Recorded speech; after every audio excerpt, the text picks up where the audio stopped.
उत्तराखंड की 70 में से 55 सीटों पर दिल्ली आम आदमी पार्टी की जमानत जब्त हो गई। वहीं स्मृति ईरानी ने इसका विवरण किया।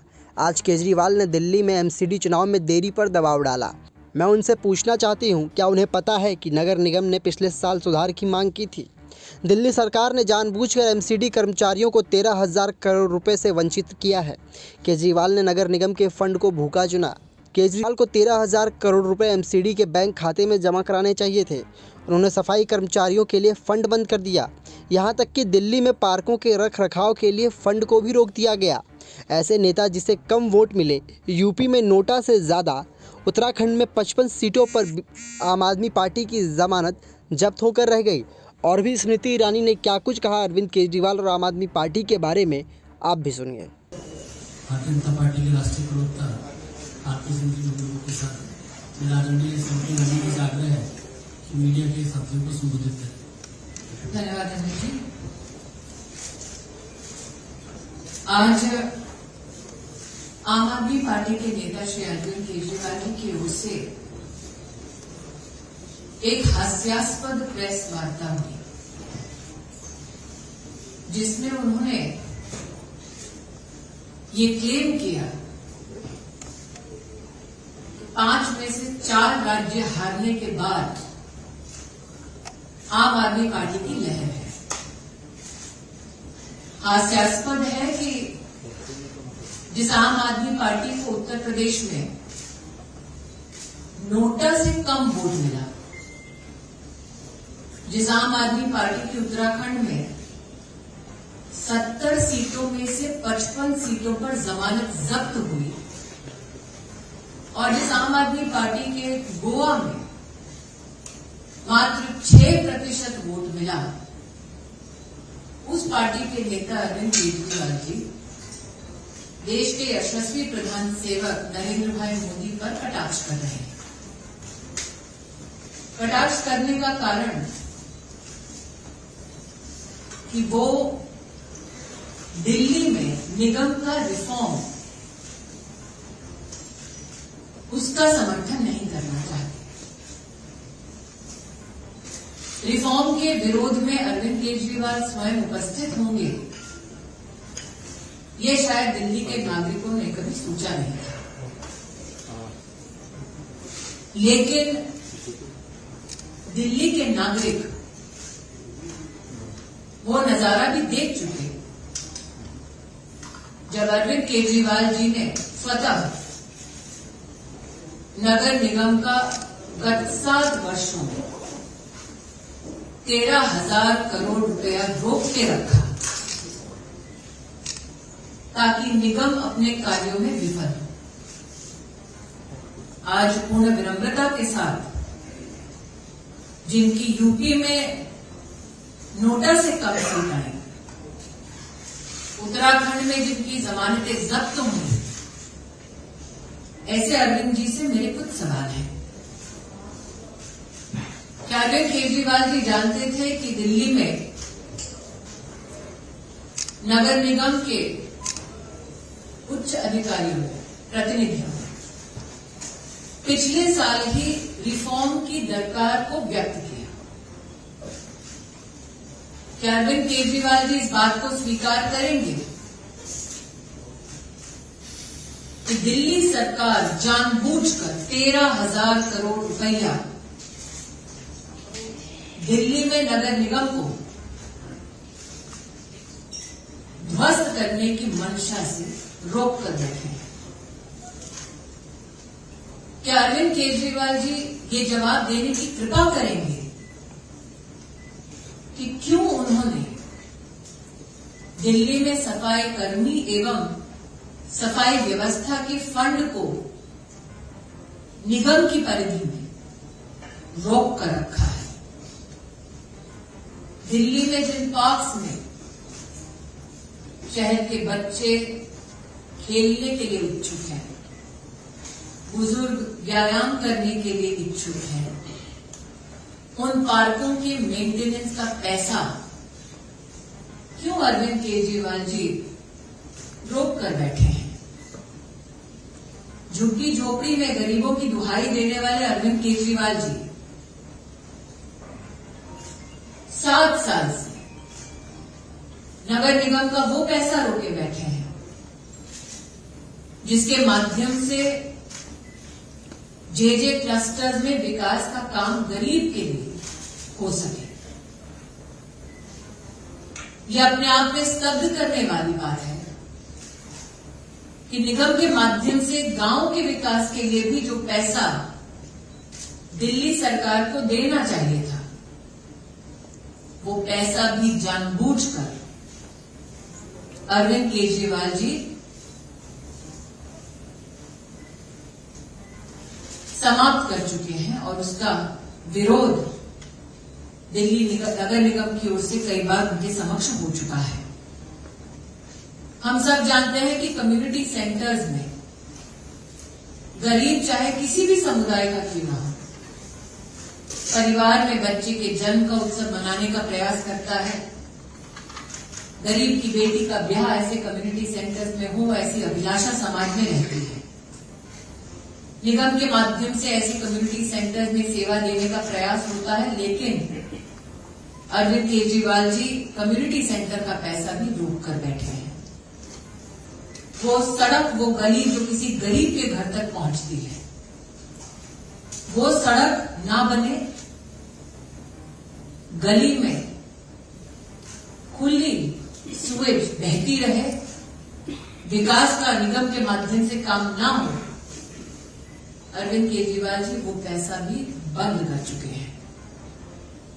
तो आज अपनी एक प्रेस कॉन्फ्रेंस के माध्यम से इलेक्शन कमीशन की निष्पक्षता पर जब उन्होंने प्रहार किया है, लोकतंत्र की जब उन्होंने दुहाई दी है, तो मैं उनसे अपील करना चाहती हूं कि लोकतंत्र की सबसे मजबूत इकाई और ग्रास रूट पर सेवा देने वाली नगर निगम को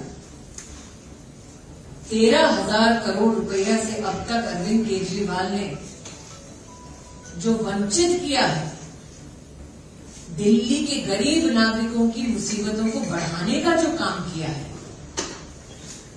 मेरा निवेदन केजरीवाल जी से है कि वो गरीब की झुग्गी झोपड़ी क्लस्टर्स में विकास का काम होने दे, निगम के रिफॉर्म का काम ना रोकें, गरीब के घर तक पहुंचने वाली सड़कों के निर्माण में निगम का सहयोग दें, सफाई कर्मियों का फंड ना रोकें, गरीब जिस कम्युनिटी सेंटर का महत्व समझता है उस कम्युनिटी सेंटर का पैसा ना रोकें, गांव के विकास को ना रोकें। मैं आशान्वित हूं कि अरविंद केजरीवाल जी अगर वाकई में रिफॉर्म के पक्ष में है, गरीब के पक्ष में है, तो नगर निगम का बकाया 13,000 करोड़ रुपया का वो कल ही दिल्ली सरकार के माध्यम से निगम तक पहुंचाएंगे। लेकिन जो खुशफहमी अरविंद केजरीवाल जी को है कि लहर रुकी है, उनसे कह दो कि जिनको उत्तर प्रदेश में नोटा से भी कम वोट मिला, जो स्वयं बनारस में लोकसभा के चुनाव में शिकस्त पा चुके हैं, उनके मुख से ऐसे शब्द शोभा नहीं देते।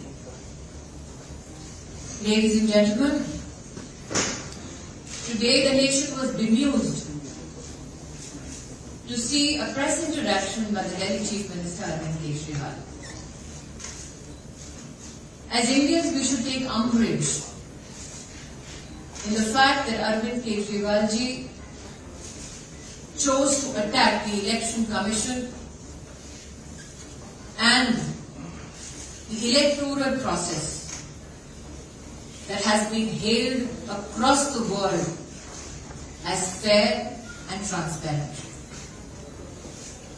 What bemused Karyakartas of the Bharatiya Janata Party was the fact that Mr. Kejriwal claimed that his party had a decisive impact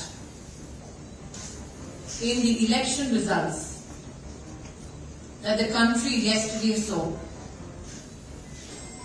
Today, the question that begets Mr. Kejriwal is this.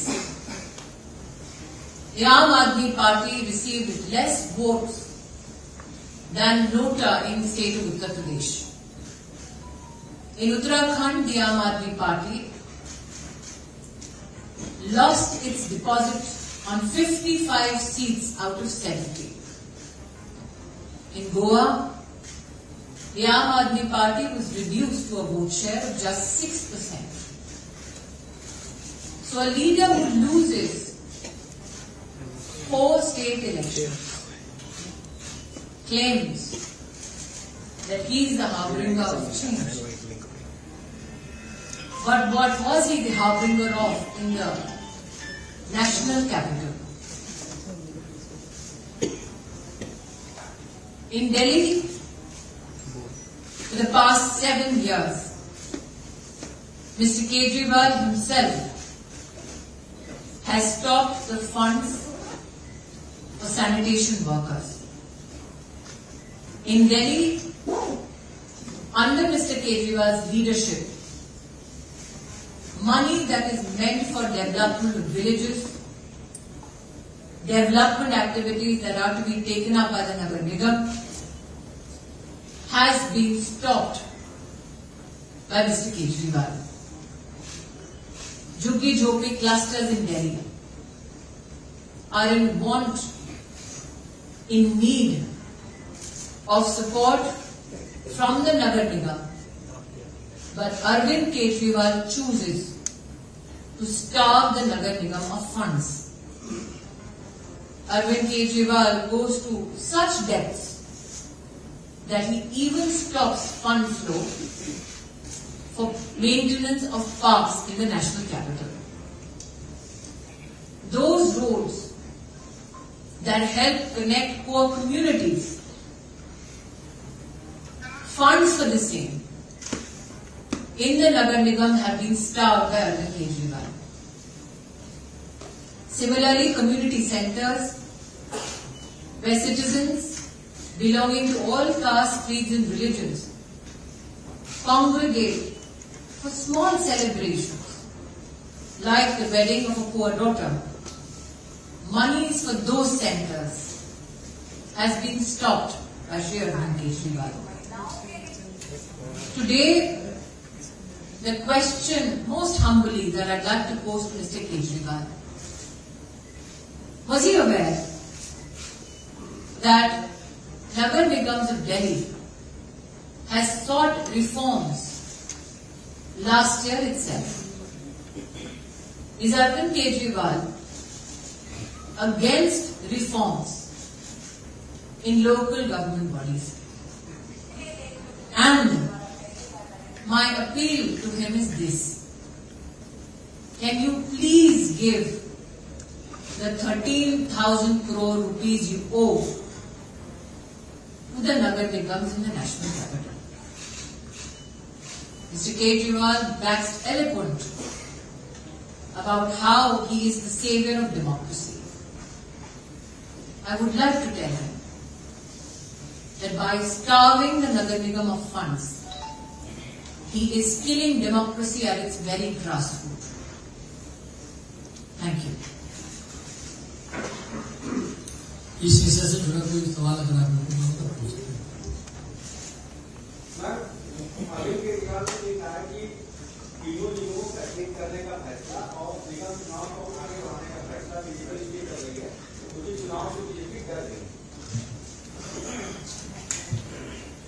Arvind Kejriwal ji के पास आज भी इस बात का जवाब नहीं कि 13,000 करोड़ रुपया वो जानबूझकर क्यों रोककर बैठे हैं निगम का। क्या वो अपनी राजनीतिक रोटियां सेकने के लिए, अपने लिए चुनावी माहौल बनाने के लिए, गरीब की सेवा के लिए जो निगम समर्पित है उसका फंड जानबूझकर रोककर बैठे? दूसरा, तीनों मेयर्स अरविंद केजरीवाल जी के घर के सामने 13 दिन दिसंबर में 13,000 करोड़ रिलीज करने की मांग के साथ बैठे थे। केजरीवाल जी तो कहते हैं कि वो बहुत यशस्वी आंदोलनकारी हैं, तो उन्होंने क्यों निगम के माध्यम से गरीब की सेवा के लिए वो 13,000 करोड़ रुपए नहीं दिए? रिफॉर्म की दृष्टि से पिछले साल ही इस रिफॉर्म की मांग मेयर्स ने की थी। प्रश्न उठता है कि आज तक अरविंद केजरीवाल भी चुप बैठे इस विषय पर। और जैसा कि मैंने कहा, हास्यास्पद है अगर उनको लगता है कि 55 सीटों पर जमानत जब्त होने का मतलब उनकी लहर है। हास्यास्पद है अगर उनको लगता है कि यूपी में नोटा से कम वोट आना उनकी लहर का संकेत है। मेरा प्रश्न एक बार फिर वही है, निगम के आर्थिक स्वास्थ्य के लिए क्या अरविंद केजरीवाल कल 13,000 करोड़ रुपया जो बकाया है निगम का, उसको रिलीज करेंगे?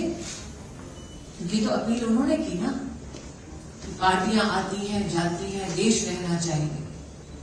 तो देश की राजधानी के साथ इतना बड़ा अन्याय क्यों कर रहे हैं अरविंद केजरीवाल?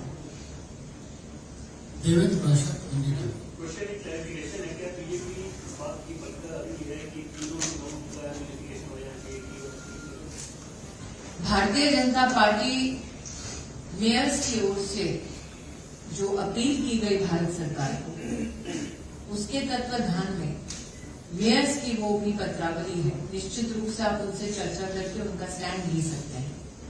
मैं क्योंकि केंद्र में कैबिनेट में सेवा दे रही हूं, इसलिए किसी और इलेक्टेड रिप्रेजेंटेटिव की ओर से मेरे लिए बोलना उचित नहीं होगा, लेकिन उनकी अपील सार्वजनिक हो चुकी है। जहां तक कि संगठन से कोई वक्तव्य की आपकी अपेक्षा है तो आदेश के साथ ही बैठे हैं, आदेश जी भी आपको जवाब दे सकते हैं।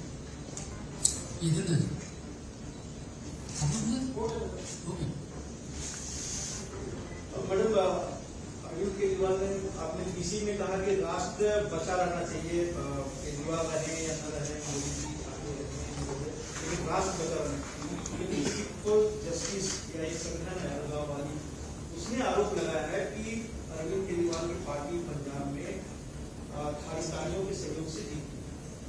उन्होंने जो एनसीडी पर प्रेस कॉन्फ्रेंस किया था उसमें ये बातें कही, उसी से संबंधित।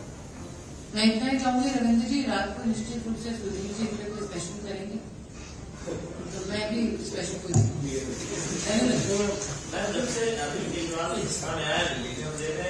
निगम फंड का जो मामला है 13,000 करोड़ का, लंबे समय से दिल्ली बीजेपी उसके आंदोलन भी करती रही है, क्या कोई रास्ता और नहीं जिससे वो फंड रिलीज कर पाए? रास्ता एक ही है कि वो फंड इस वक्त अरविंद केजरीवाल जी दबोच कर बैठे हैं। और आज की जो वो रिलीज कर दे तो राजधानी की गरीब जनता उनका बहुत बड़ा एहसान है। आज की प्रेस कॉन्फ्रेंस में जिस तरह से उन्होंने कटाक्ष किया, तो क्या पंजाब की जीत के बाद दरअसल चर्चा में आना चाहते हैं राष्ट्रीय स्तर पर, इसलिए ऐसे बयान दे रहे थे और ऐसे कह रहे थे कि राष्ट्र रहना चाहिए और पीएम मोदी पे कहा। अरविंद केजरीवाल जी के कथन पर निर्भर नहीं करता कि राष्ट्र रहेगा नहीं रहेगा।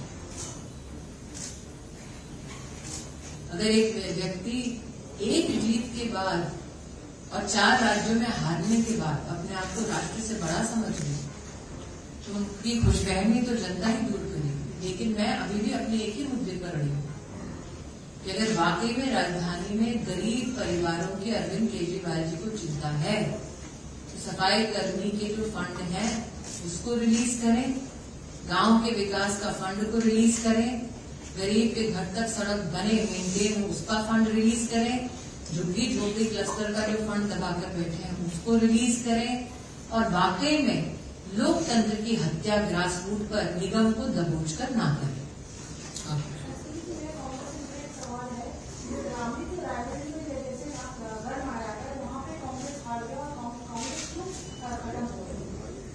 इसका जवाब आपको गांधी परिवार देगा। अरविंद केजरीवाल जनता नहीं चाहते हैं और कह रहे हैं कि 15 साल का नियम का कार्यकाल दिल्ली का और आम आदमी पार्टी का 7 साल का कार्यकाल, जनता देख रही है, फर्क महसूस कर रही है। बिल्कुल जनता देख रही है कैसे 7 साल से 13,000 करोड़ रुपया जानबूझकर अरविंद केजरीवाल जी ने रोक कर रखा है। इसीलिए अगर आप जाना चाहते हैं जनता के मध्य में, अगर आप जनता के मध्य में जाना चाहते हैं तो भारतीय जनता पार्टी के कार्यकर्ता भी जा रहे हैं जनता के मध्य में। और अगर जनता के मध्य में जाकर आज दिल्ली का रोष देखना है और विशेषतः महिलाओं में देखना है तो अरविंद केजरीवाल जी की शराब नीति को ही देख लीजिए। सड़कें और पार्क तो ध्वस्त कर रहे हैं, परिवार भी अब ध्वस्त कर रहे हैं।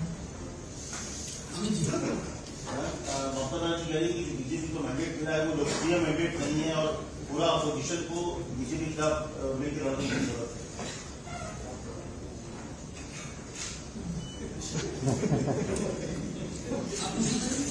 Yes, ma'am. Do you feel that since the Aam Aadmi Party is now in power in 2 states and the Congress is also a part of the states, do you see the Aam Aadmi Party working as a primary opposition? I am absolutely delighted at whoever wants to take up the space of the opposition. Because my firm belief is that in 2024, yet again, it is a Bharatiya Janata Party under the leadership of the Pradhan Sevak that will fill the spaces needed to fill to serve in government.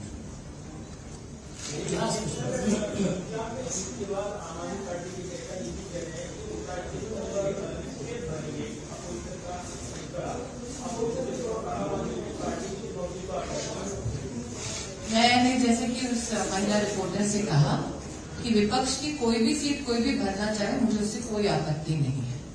जहां तक कि आम आदमी party के नेतृत्व का सवाल है, मैं आपके माध्यम से और आपके वरिष्ठ पत्रकार हैं, आपके माध्यम से एक ही अपील करती हूँ, स्पेस भरेंगे नहीं भरेंगे वो मुझे नहीं पता। नगर निगम के बैंक के खाते में 13,000 करोड़ रुपया भर दें।